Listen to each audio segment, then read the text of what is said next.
And welcome to everybody for coming on this masterclass tonight, 6 weeks to success. I'm here with Tanya. Do you like the whole name, or Tanya Benlow's okay? Tanya Benlow is just fine. And Tanya has agreed to come on these masterclasses with me because she really is the inverted commas the expert on all that we're going to be talking about this business with the Enagic Kangen Water and also the beautiful Freedom Era platform, online business platform, and for social media. And so I've joined in, and as a lot of you probably have seen on my Facebook timeline, and I've been really loving it because it actually has so much on offer, and it really resonates with me because of the fact that it does a lot of personal development stuff. And really it's 80%, our inner work and 20% strategy when it comes to any business things that we do in our life, any sort of business. We've got to have that intact. Don't you agree, Tanya? Absolutely. And I think the biggest fear is that every person that we see come in the online space, like everybody wants to be, have an additional income streams. They want to learn. They're seeing us all, everybody starting that online business, but don't know how to start. And it's the fear factor that really starts that journey for everybody. And one of the things I love seeing is how everybody really blossoms out of that in that first 12 months. So it's learning about the inner work is the 80% of this business strategy, and how we show people how to come out of that, but how to break out of fear, and also to move through it. We've got to be able to move through it, because if we don't move through the fear and all the stuff that's gone on in our lives, it just keeps hitting us in the head constantly until we break through it and move through it. And being an entrepreneur is one of the things that has allowed us to actually get through that space, because it allows us to do it socially, with a community, with groups of people, and we just learn new things. And I think that's the great fun part about what we do. And I find that on the Freedom Era, it's got so much about mindset and a lot about, mindset of the money, and also so many teachings and layers in there, which is so helps you to grow through, like you say, that comfort zone, that fear that we go through. And trust me, I've been going through huge amounts of fear while doing it. I mean, enjoying it, but it has really, really knocked around a few of my comfort zone areas and sent me into spirals. And that's good. That's a good thing. It means you're sort of heading towards breaking through something. Otherwise, it wouldn't affect you at all. So I think, when you're moving through business, or it's not even just business, it's life. The 80% inner work is about life and moving through life as well, and the 20% strategy to maneuver that and make the things that you want in your life happen.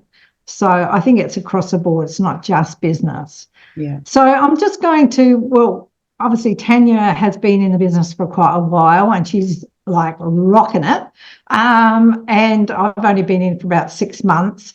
But, this whole process of what we're going on over this next few weeks is a little bit of personal development and a bit of, always going to take something golden out of it, even if you've heard it or seen it before. We never can know it all. So, or it could be just a reminder of something that we forgot.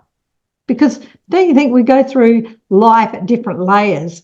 It's like reading a book, and you read it and you don't quite get it, and then you go back there like 5 or 10 years later and you go, oh, I actually know what that means now. And it just means that we've actually grown in our inner world, in our self-development part of our life. So I think, hearing it again, reiterating, repetition is a real key to personal growth. And so I'm going to take you through, because, a lot of people know me as the frequency girl, the frequency queen, the one that loves all the sound therapy and stuff. But really another part of what I love is doing, self-development stuff with people as well. So I've got some slides here to keep me on track, and some notes here to keep me talking the things I need to tell you. Yep. And so I'm Before you going go to too far into it, I would like you, because not like if we put this out on social media, not everybody knows your backstory, sort of around how, like the slides that you got tonight that you're going to talk to about, So do you want to just extend a little bit back about what you were doing with this in your previous career? Yeah, so thanks, Tanya. Yeah, that's right. I'm thinking I'm talking to all my friends that know me, but even Jason doesn't really know me that well, who's on here tonight as well. Yeah, I used to work in the police department and courts originally, but then into the police department as public service. And I left there in 2005. But what I did towards the end of that is I actually amalgamated all the things that were in the background, my hobbies like meditation and mind self-development and Reiki and all of my natural therapies that I loved. And I put it all together in a 12-week preventative stress management course for police and personnel.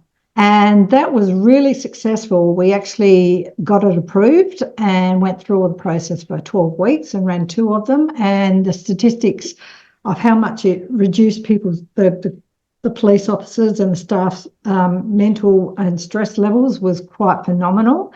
So I just incorporated all this. And then I just took off from there once I left the department because it was like going through all the red tape to try and get it as a part of the process there all the time in the background. I took it out into the corporate world and did that for the next year after that when I left. And then I eventually got into more of my sound healing and all that sort of stuff from where I am now. So it is a real core thing. And from my 30s, maybe even 20s, I actually did a lot of therapy on myself. I did a lot of inner work. Because I didn't like where I was going, all the low lows and high highs, and I wanted to get some understanding about why that was. So that's what this talk is a little bit about, because it's about the mind and how the mind works. So thanks. I'll move on. Can I share now? You can share now, and I'll just keep it on the speaker for the time. So, and we'll just pop it on and off as we go. So, okay. So, I think that's right. Can you see that, Tanya? Yep. So, power of our thoughts. Actually, this is interesting enough. Is one of the PowerPoint presentations I put together right back then for the police. So it certainly aged itself. It probably needs vamping up a bit, but it was okay for tonight. So, and I think Corinna's just joined us. So hello, Corinna. So everything is energy. So everything in this absolute given universe, including ourselves, is made up of energy, and even our thoughts. Where we put our intent, energy must follow. That is a universal law. So energy creates a vibration because it's always in a state of movement, and creates a vibration which emits a frequency which we register in hertz. So what we think about, we become. And what we believe to be true about ourselves mirrors out into our world, back to us, really. So it's a big part of it. And our thoughts, we know that because just in a very simple way, when we actually think of somebody, they turn up, don't they? Either in our life or on a phone call or whatever. So, that's just a simple version of how that works in theory.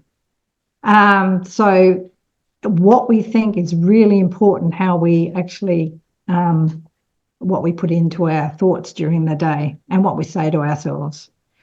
You've probably all seen this. It's just a very, the iceberg theory, where we have more sitting underneath the surface of our actual mind than what is actually seen through the conscious mind. There's so much in our subconscious, so all our emotions and our personal beliefs, cultural fears, habits, memories, and right down in the unconscious, where it is a little bit even more stuck within us, is the trauma and violence, shame, guilt, anything that we've been hiding is there. So what we see above the water or in our life that we sort of can put our finger on is actually very little compared to what is actually running underneath. And of course, we have our higher self and love and joy into the higher realms. So I just want to talk about the model of the mind, because this was done by Dr. Thurman Fleet back in 1934. And he was the founder of conceptual therapy. And he said the mind is an activity that is either in an orderly or a confused state. And don't we know when we're in the confused state, which happens quite often, obviously, for most of us.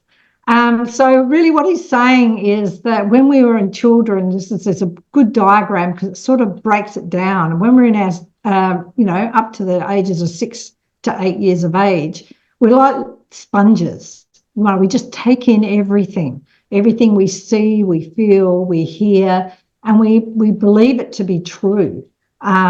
Because at that point in our childhood, we don't have that part that reasons and thinks. The conscious mind hasn't actually activated yet. So, a lot of times, most of our personality, 70% they're saying on here, but 70% or more is already set, and we're running by it automatically for the rest of our lives, unless we choose to look at it in a more microscopic way and have a look deeper to see why we do the things we do and the outcomes that we have in our life. So so that first part of our life is quite crucial, really, as far as how it sets us up for the rest of our lives.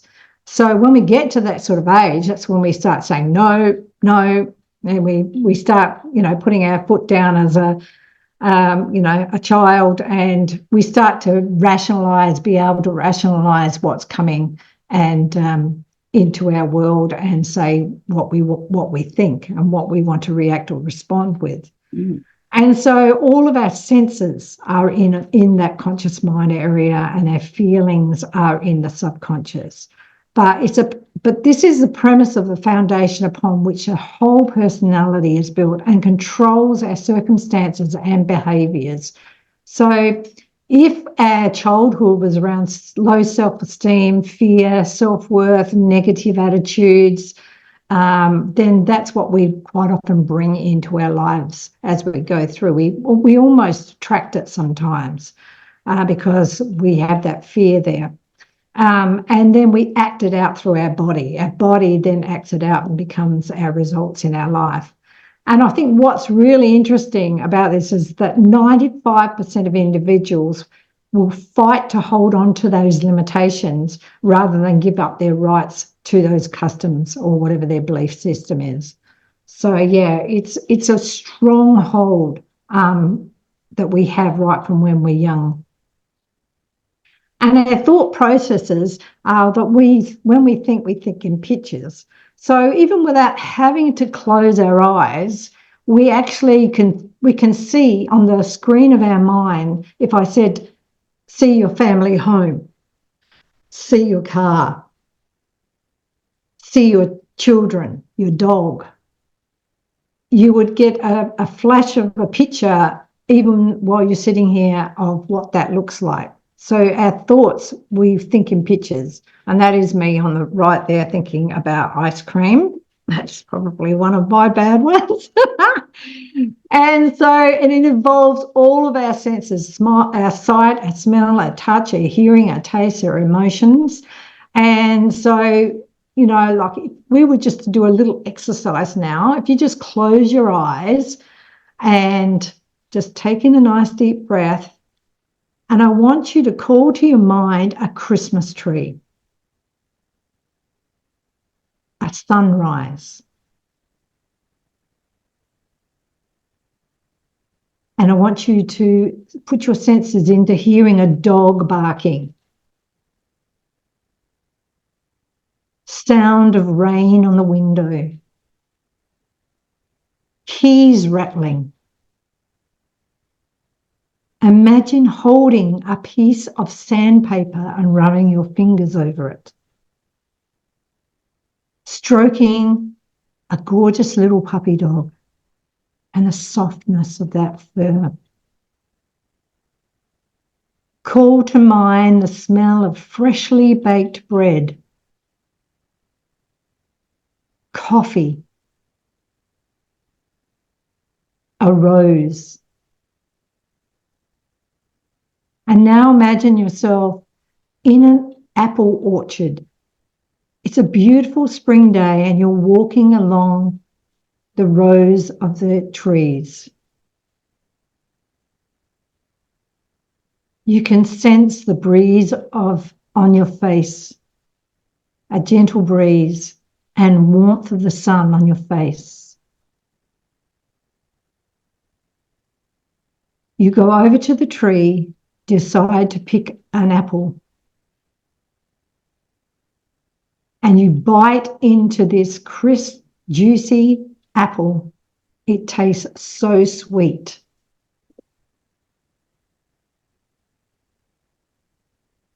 What you may notice is that your salivary glands have responded to just even thinking about that biting into that apple. You can open your eyes now. So it just goes to show that our thought processes, everything is interconnected there. All of our senses are involved in our thoughts. And our mind and body are related. Although through visualization starts in the mind, it has profound physical effects on our body. Like when we can think back the past where there was an instant emotion around those senses that were activated. It's like when we hear a song. I know when I listen to some of my 70s albums and my songs, I have this like really warm feeling inside. It's like joy almost. I can't quite sometimes pinpoint where, but some people can even pinpoint where that was that they heard it first, and it might have been with a boyfriend or girlfriend, the first time they heard it and how they felt around it, and it brings back that emotion. It's so strong. Or the smell of grandma's cooking in a kitchen. A lot of people, probably doesn't happen so much these days, I don't know, but I know, back in the old days with the baking of the bread, and you could smell it and you can remember how that even smelled. And feelings of even any sorts of feelings, sadness, happiness, anger, fear, all have different attachments to things, even like phobias.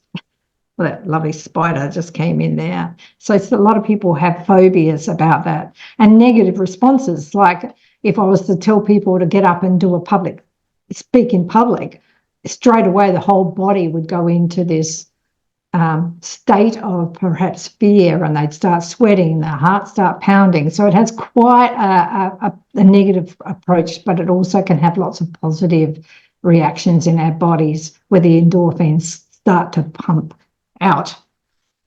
Really good stuff. And so the reason is, of course, we're wanting to be safe. Most humans always lead towards somewhere where they feel that they're in a safety zone. So when we're faced with anything outside of our comfort zone, we often go into fight and flight response. And I don't think anybody would never have not had this experience where the whole body responds to that. But of course, these days, it's just a little bit hard for us to, do what we did in the cave days, which is what the whole thing was set up for us to run away from danger or to fight it. When you're sitting in a corporate meeting, there's not much chance of you being able to do that. So that's why these days is really why stress has become quite a big thing, because we bottle it up and we've got no way to get rid of it. So that's what happens, and people do have their burnout. So hence why you have to come to a sound bath with me regularly. Plug. It works. Yeah, that's right. So you've got to do things, obviously, on the health level to disband that, to take the effects of that off. And so the comfort zones, the psychosomatic and effects are real in the psyche and the mind. And it's psychocybernetics. So psychosomatic is soma the body and psyche is the mind. So Dr. Maltz demonstrated this in one of his books called Psychocybernetics. He said that some machines and humans have sensors that measure deviation from a set goal. And these sensors signal feedback into our nervous system, which corrects the output of behaviour. So that's a bit like, the thermostat on an air conditioner. As soon as it reaches the temperature we've set it at, it actually stops. And when it gets down and cools down, and then it comes back on again and goes back up. And autopilot in a plane is the same thing. As soon as it deviates outside of it, it's brought back in. And humans are no different. This is what happens with us. As soon as we get to the edge or the boundary of our comfort zone, anytime we go outside of it slightly, automatically we are brought back in, because that is the normal part of how we've operated for all of our life and our belief systems. So most of our subconscious beliefs about our self-image have kept us from changing patterns and trying to achieve something new. So when we deviate too far either way of what our beliefs are, we tend to sabotage ourselves, and we'll justify it to the ends that it's, that didn't work. I told you it wouldn't work. I couldn't do that. And we tell ourselves, I'm too old, I couldn't do it. I've always said, the addictions, this is a good one. I told you, you've got to die of something. That's something that gets told, people say all the time. It's really just justifying them to be able to stay in that comfort zone. And we can get quite trapped in there. And I mean, just one instance is like a baby elephant. They're actually chained to a stake when they're a baby, but even when they're a big, huge elephant, they still don't move from that little spike in the ground, because that's what they've learned, that stops them. So they don't even try to move away from it. So we see that a lot in different areas of our life. If we believe it enough, like if we were born in only a black and white room and that's all we saw growing up, it's probably all we would see out there in the world is black and white. So it's really, really a powerful system that we have when it comes to our psychosomatic part. So every part of us, like if you go to do a talk, or when I was sick, I used to say to myself all the time, I'm going to get everything that goes around. Like every time I get it, I'm off sick for about 3 to 4 days. I don't just have it for one day and go back. And yep, sure enough, that's exactly what did happen, until I started to understand this and started to change the way I said things. And so then I started to say, I don't need to get this. I'm not going to get it. And I never did. And it was just an amazing thing to watch and to witness in myself. So it is really quite powerful. I think just on that, if I take a step back on what you were just talking there, Trish, the main thing to realise is that what we speak, we call into existence. And that's one thing I've learned over the years. If you say that the 3 things I don't, can't, and, won't, don't, can't, those words, you won't be able to do whatever you say you can't do. But if you say I will do or I can do, and you start to change the reframing the words, things start happening. So that is just changing the way of thinking and the way of being, and then creating the change, because we actually have the ability to do all that.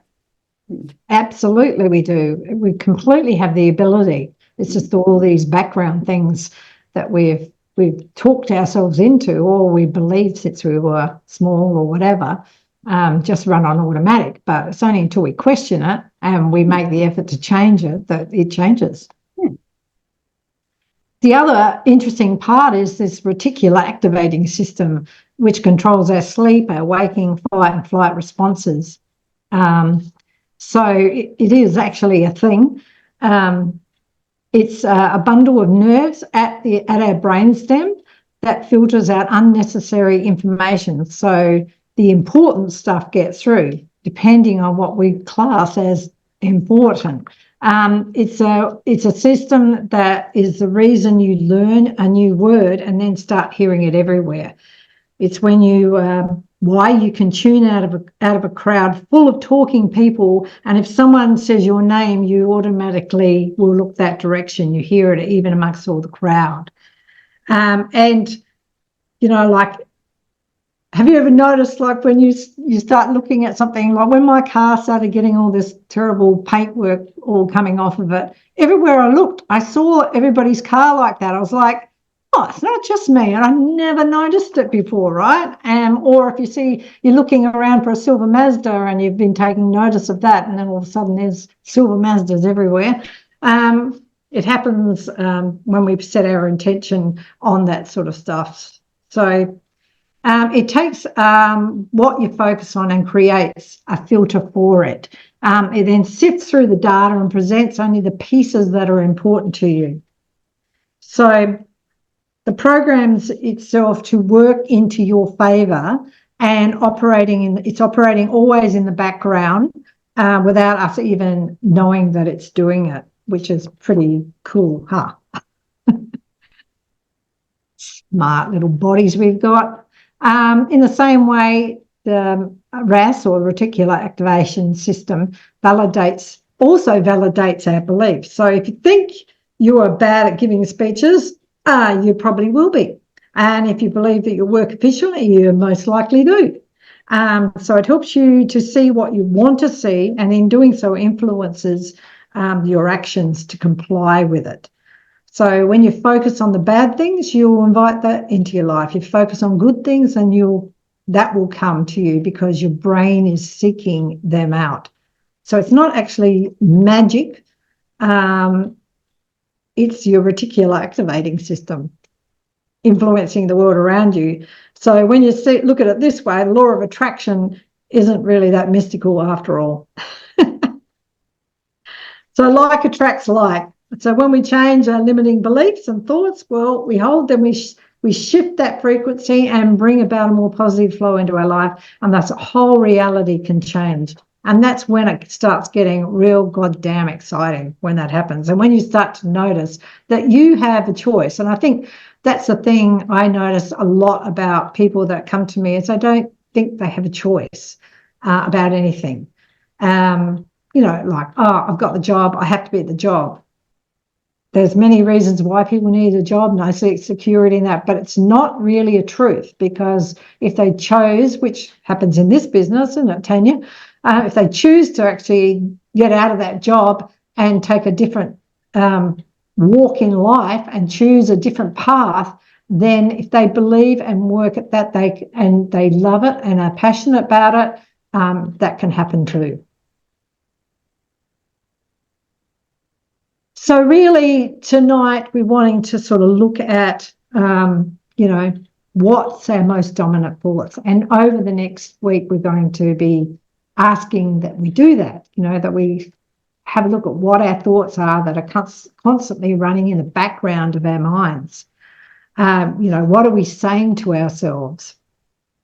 What are we saying to ourselves inside, and what are we saying verbally out there? And you might notice that if you completely get into a drama, or you've noticed people around you that go into drama about a story that they keep repeating, and that's what they keep getting in their life. So changing that can make us move into a whole other level of energy and vibration. And they say it almost like a mantra, that it's a truth. So when we make conscious choice to change that, our life starts to pivot and in a different direction, and we get a whole different other result. So becoming the change is first of all, people have to gain the awareness by observing their automatic conscious words, their thoughts, beliefs, and their stories that they're telling to themselves. Even though it feels like it's truth, it's just us staying in that comfort zone. And once we move outside of that and keep saying it, and we switch and ditch. I love that. That's actually Miriam Costello here in Adelaide. It's one of her things for Money Magnet, about switching and ditching. So switching what you're saying and ditching the old one, and that we do not, that doesn't serve us anymore. And of course, consistent repetition is the key to success. Certainly is in business. It is in everything in life. If we want to lose weight, obviously sitting there eating a box of ice creams every night ain't going to make it happen. So we have to consistently do it. And we go that repetition is like a 21 to 28 day process for it to actually make that change. It's about that they've worked out if we did it every day, constantly. And knowing too that we sometimes have the law of opposites come up, which is a universal law as well, that once we do step out of that comfort zone, that we start saying something else, we're going to get that old belief come back to try and challenge us with that. So we know that when we get into those little, what I was saying at the beginning of this session, it's like when I go through and I start learning something, or even, even for tonight, right? So I just felt like before, probably about halfway through the day, I thought, I want to tell Tanya I don't want to do it tonight. So there was a part of fear came up in me about doing it. I knew that I couldn't not do it, but I just, so it happens constantly when we're feeling, threatened or outside of that comfort zone. But feel the fear and do it anyway, and we usually feel really proud of ourselves after we have achieved it. But there are going to be possible challenges that will come our way to test that with us. Are you really serious about this? Are you really wanting to do it? Of course, yes, if we want to keep going and we want to keep growing and succeeding in life and in business, then yes, we definitely need to step through those hoops of fear and comfort zone. And then listening daily to motivational, inspiring stuff. I mean, I don't know whether those on listening, have noticed that when you start your day with something positive, and you're sort of setting the day up for something at a higher vibration, and you start to thrive more right from the beginning. But if you get up and, don't do anything that's for activating that real inspiration in you and inspiring in you and giving you encouragement, then you don't quite always get to the mark. So what do you think about that, Tanya? I think the thing is just moving through fear, and fear is good in everything that we do in life. I think the worst thing you can do is whatever fear you're being faced with, you've been given that to move through it. But if you choose not to move through it and to find out why it's happening and learn from the experience, those usually were given that experience for a reason, to create change, to move through it, and to get out on the other side. So if you don't, it just keeps repeating. It's a cycle of life of everything, whether it's a bad relationship, a bad job, whether it's workplace bullying and harassment that continues to happen, things like that. It's just that cycle that just keeps pushing you through it, and things keep coming back up into your life till you face it and move through it and learn a lesson. Sometimes that might be why it's constantly presenting that fear, or those things that present themselves in life. And I think when that comes up, I did do a post on this ages ago. I might put it back up again about the law of opposites, because I had noticed when I was listening to one of the masterclasses about it, about the mindset. And it's like, as soon as you know that you're getting all those feelings, you're really close to shifting it. So it's like, that's really a sign that you are approaching something that has made you feel uneasy. But of course, we need to move through that to grow. Yeah. So there's a couple of books we've got there. Atomic Habits, which is one of the Freedom Era has on there. I know I haven't quite read this one. I've read a couple of things, but audio books. But you've read it, Tanya? Yeah, a few times. I think we all face bad habits throughout our life, and bad habits can be around anything. The Atomic Habits is about creating change in habits, about even just setting up your day, changing different things and thought processes and patterns in your day. I've had some of the worst habits of my entire life, I think most people could face. I have a really addictive nature, so I find it very one thing that I have to constantly work on is creating and changing new habit. And even when I do that, it's easy to fall out of it. So quite often that I find now I've got this book, I listen to it on Audible because I'm not a person that sits there and reads very often. I'd rather listen to it while I'm in the garden or out for a walk and things like that. So this is why Audible works for me, because it allows me to think and process it while I'm, not focusing and thinking of other things, and just formulating those new habits and starting and implementing them in the day. And as an entrepreneur, I've been a business owner as well, a chef by trade, and I've owned restaurants, and then now coming into the entrepreneur space is all different things, and still having to formulate new habits and learning by experiences. And, if we don't do those things, why things come apart sometimes, because we're not formulating new habits. So it's a fantastic book. I highly recommend it. Yeah, and the other one is Reprogram Your Mind. I just came across that one today, but really, Google is your best friend. And so, you can go on there and find anything that resonates with you about that. But it's really good. Just, one thing I started doing, which, I really quite enjoy doing, is when I go for my walk in the morning, I listen to a masterclass or I listen to an audio book of these things. And so it's like you're ticking off two things in the one hit there. You're getting your exercise in and you're listening to something inspirational as well, and motivational. And, quite often you can come back, I know Corinna's in her own sort of business there too, and also Jason, you can come back and do a post about what you've just learned. And, what you're learning, you're always going to be helping somebody out there by whatever you're sharing, and it helps them as well. So, it's a two-way thing. So I'll just take this off the share.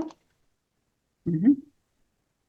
So I hope, it might be something you've seen before or not seen before, or you're probably, you're more anywhere near my age, you've heard it before a million times over, but you can never not keep relearning these things, because what it does, it just jolts back the memory. Oh yeah, that's right, that's what happens. And now I know why I do what I do. And so, and I think we've all got it. So it's like, it's not something that just one person does. And sometimes we can stop ourselves from beating up on ourselves when we know that it's a human trait to be like that. It's just our ability to be able to shift it and to have that motivation, that drive to be able to move past some of these fears that we may have, especially when we want to become an entrepreneur or want to start a new business and be successful at it. So thanks for being here. We've decided that next week we're going to talk about the Kangen water and about water we drink. So it'll probably be a half an hour session. We've been probably nearly 45 minutes now, or just over half an hour. Mm-hmm. We're going to do that because Anagic, it's been about 15 years since they put a price hike, but they are putting it up, and they've just extended that for another month. So I thought it'd be really good for people to know about the Kangen water, and in case it's something they want, in case that's something that they want to get for their life, for the well-being.